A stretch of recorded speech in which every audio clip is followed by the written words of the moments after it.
Freaks is a 1932 thriller with a simple premise. A woman seduces a man into marriage to steal his fortune with the help of her secret boyfriend. So why is this one of the most controversial movies ever? 2 words: the cast.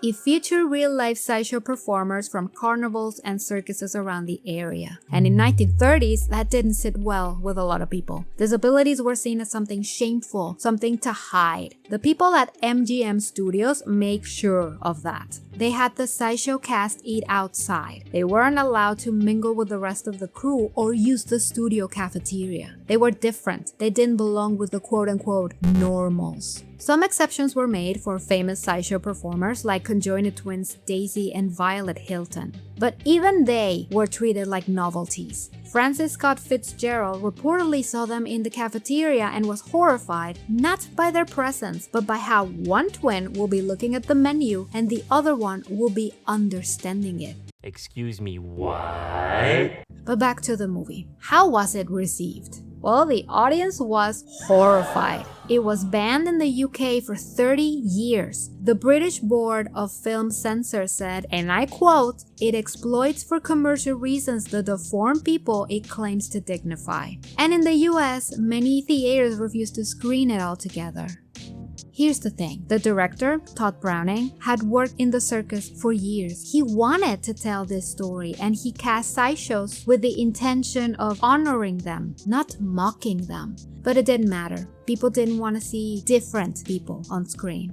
The backlash was pure, uncut prejudice. And Freaks wasn't the first nor the last movie to be rejected by angry audiences. Welcome back to the Freakshow Files. My name is Kaye and today we are looking at the most controversial movies of all time and what exactly made people clutch their pearls. Were they justified? Let's find out.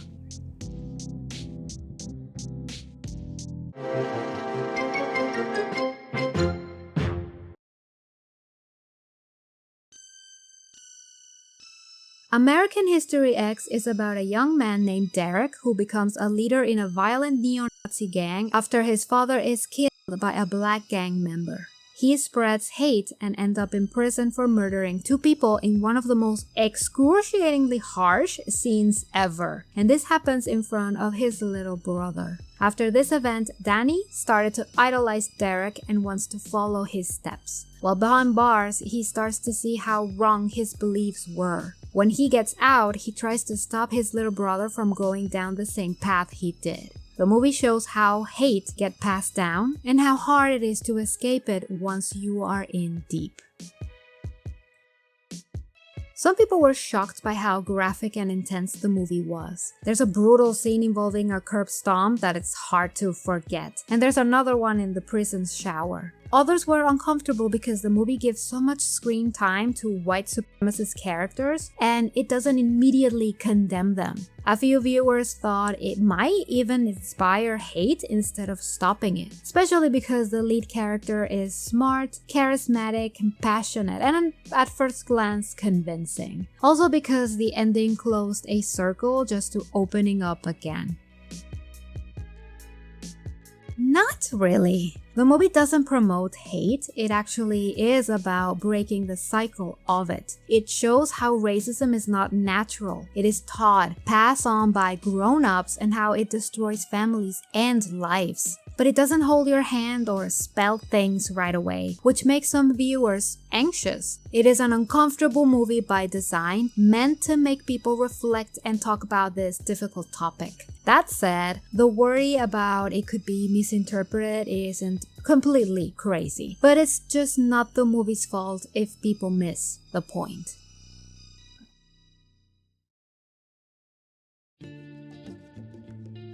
Emilia Perez is about a powerful Mexican drug lord who secretly wants to leave their violent life behind and become a woman. They hire a smart female lawyer to help with the legal side of things, including transitioning and disappearing. Manitas is ready to abandon the wife and kids to finally be who they were supposed to be all along. Years later, now living as Emilia Perez, she tries to make amends for her past crimes, return to her family as an estranged family member, and help women affected by drug cartel violence.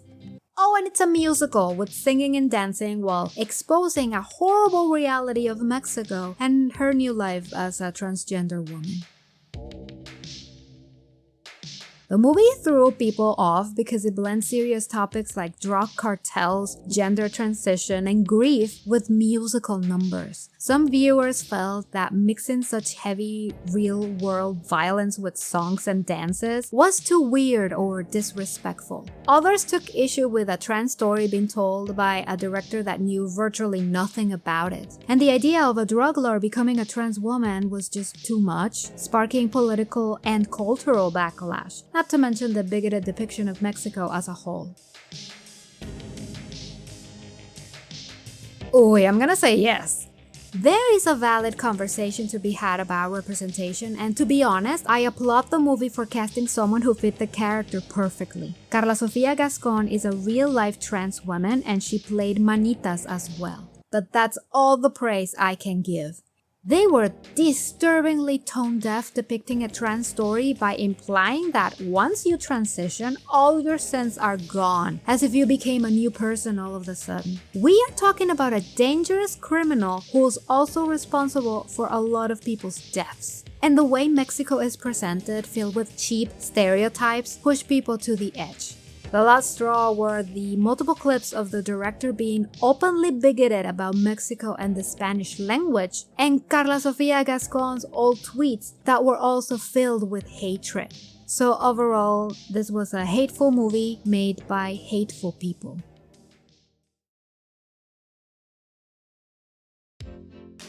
Disney has been remaking its classic animated movies as live-action films using real actors, modern CGI, and updated storylines. Think The Little Mermaid with Halle Bailey or Snow White starring Rachel Zegler. These remakes tried to keep the heart of the originals while adding new songs, fresh dialogue, and a more modern take on the characters, often tweaking outdated messages or adding diversity to the cast. A lot of people weren't happy with the changes. Some felt like the remakes were unnecessary cash grabs that lacked the magic of the originals. Others were mad about the casting, especially when characters didn't look like the animated versions they grew up with. There was a heated debate about race swapping and why it's okay for a character to be replaced by a black actor but not the other way around. On top of that, some fans didn't like the modern girl boss rewrites, thinking they mess with the stories too much. Particularly this last one and Rachel Zegler's words about Snow White not needing a prince to save her because it was Weird. Some criticism is fair, like when fans say the remakes feel soulless or overuse CGI. The color grading sucks, to be honest. The films don't look made for kids. They don't look happy, dreamy, or bubbly. But a lot of the outrage, specifically about casting, is based on nostalgia or straight-up prejudice. Disney updating old stories for today's world isn't a bad thing. Stories evolve, so while it's okay to prefer the originals, judging a movie just because the lead actor looks different than you expected, that's part of the backlash that wasn't justified. But my main problem is that Disney knew this conversation was going to happen and kept pushing back. They didn't protect their actors, the ones who suffer all the attacks, and double down because money to them is more important than the cast, the viewers, and the stories that made the company famous. The Wild Bunch is about a group of old gangsters in the early 1900s who realize their time is running out. The Old West is fading and they are struggling to adapt. They put on one last big heist in Mexico, but everything spirals into betrayal, violence, and a massive shootout. It's rough, it's raw, and doesn't sugarcoat anything, showing criminals as flawed, tired, and brutal men facing a changing world.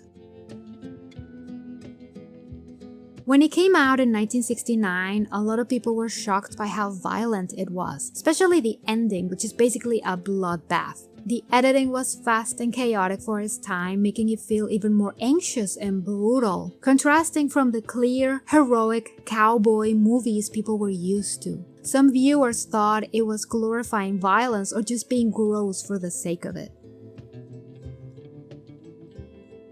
In a way, the backlash made sense for its time. People weren't used to that level of on-screen violence, and the film came out during a tense time in America. But the movie wasn't mindless violence. It was about the violence. It was showing how ugly and pointless it really is. Today, it's seen as a game changer in film history. So while the reaction was understandable back then, the movie was doing something bold and important for its time.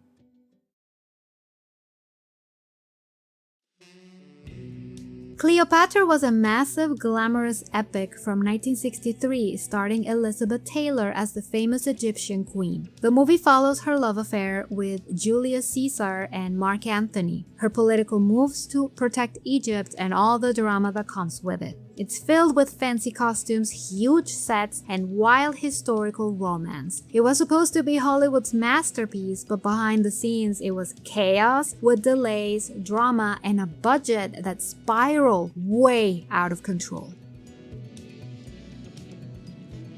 The movie was insanely expensive to make, and people couldn't stop talking about the off-screen love scandal between Elizabeth Taylor and Richard Burton, who were both married to other people at the time. Audiences came expecting a passionate epic, but instead got a 4-hour film that felt slow, bloated, and kinda messy. Critics and viewers felt let down, it didn't live up to the hype, and all that buzz made the disappointment even worse. Yes and no. The movie is stunning to look at. Every costume and set piece is over the top in the best way. But the story, 4 hours! The pacing is clunky and the whole thing feels more about the set design and costumes than the substance. So yeah, the criticism about it being long and boring was fair. But some of the hate was also because people were judging the actors' personal lives more than the actual film. That part, it's none of our business, you know?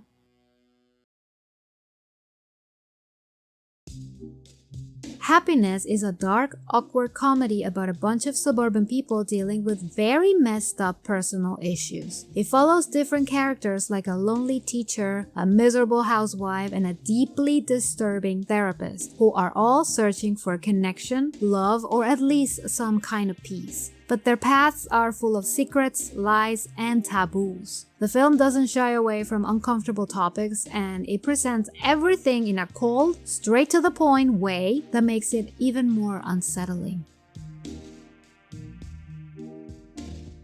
People were horrified by the content. One of the main characters is a pedophile, and while the film doesn't excuse or glorify him, it does show his inner life, which many felt was crossing a line. The movie tackles taboo stuff like child abuse, rape fantasies, and extreme loneliness in a blank tone. It made audiences feel gross, confused, and angry. Some thought it was trying to shock people just for the sake of it. Honestly, the backlash made sense. Happiness forces you to sit with things most movies wouldn't even touch, and it doesn't tell you how to feel. It just puts everything for you to digest it however you can. That unsettled a lot of people and still does. But the film isn't promoting anything terrible. It's just showing how broken people can be, sometimes in horrifying ways. It's the fact that the film was bold enough to show a dark reality that exists whether we like it or not. So while it's totally fair for viewers to be disturbed, the movie wasn't made carelessly. It was a tough, risky, artistic choice, and one not everyone will agree with, but brave to have told a story that many human beings experience in the dark.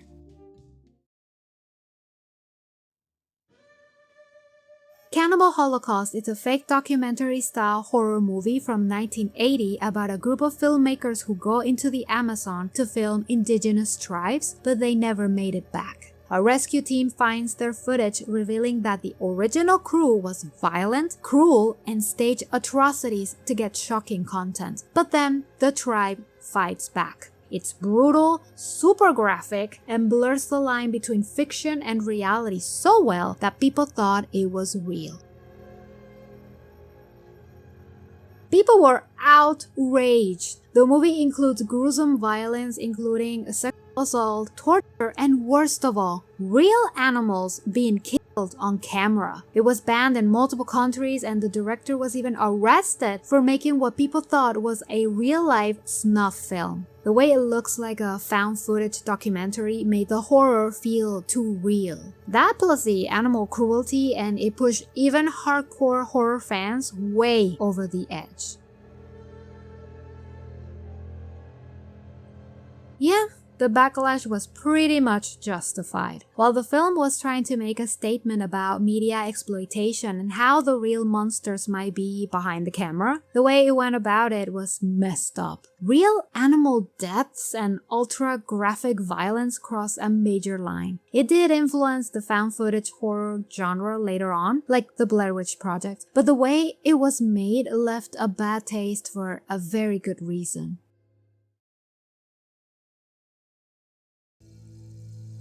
Faces of Death is a shockumentary from 1978 that claims to show real footage of people and animals dying in gruesome graphic ways. It mixes real clips like autopsies or newsreels with totally staged scenes meant to look real, like executions or cult rituals. The movie is framed like a documentary, with a creepy narrator guiding you through death in all its forms. It's basically made to freak people out and make them question what is real and what is not.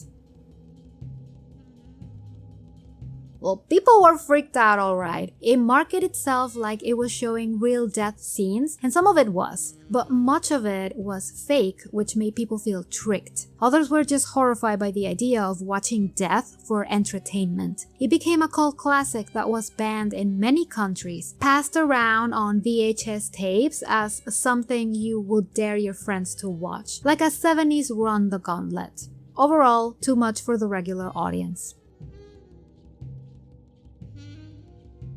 Yep, the backlash was understandable. The film blurred the line between real and fake in a pretty irresponsible and cheap way. It didn't try to educate or make a point, it just wanted to shock people and sell tapes. Some scenes were real enough to traumatize viewers, and the fake parts were tasteless and exploitative. While it became a weird cult classic, most people were not wrong to call it disturbing, unethical, and way too over the top.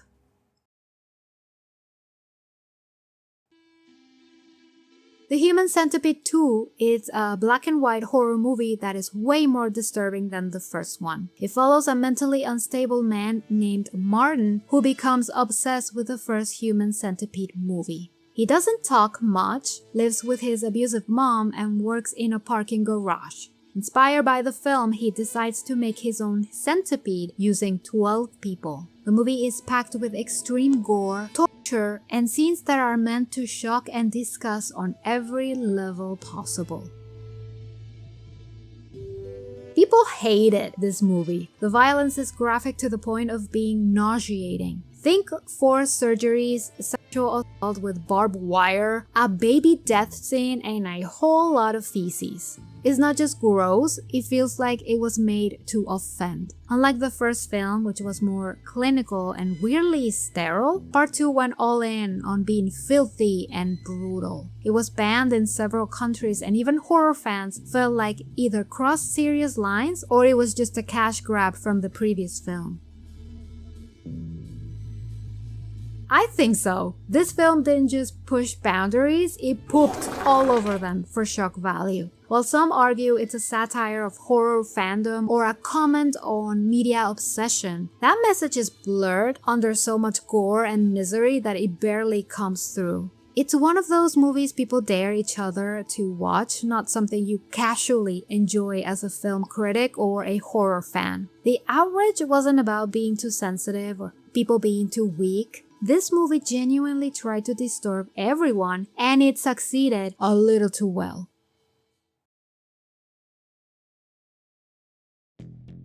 The Birth of a Nation is a silent film from 1915 that follows two families during and after the American Civil War. It shows the South as noble and victimized while portraying newly freed black people, often played by white actors in blackface by the way, as dangerous and chaotic. The heroes of the film are the Ku Klux Klan. who rise up to restore order. It's a huge dramatic movie that was technically groundbreaking at the time, but its story is jaw-droppingly racist!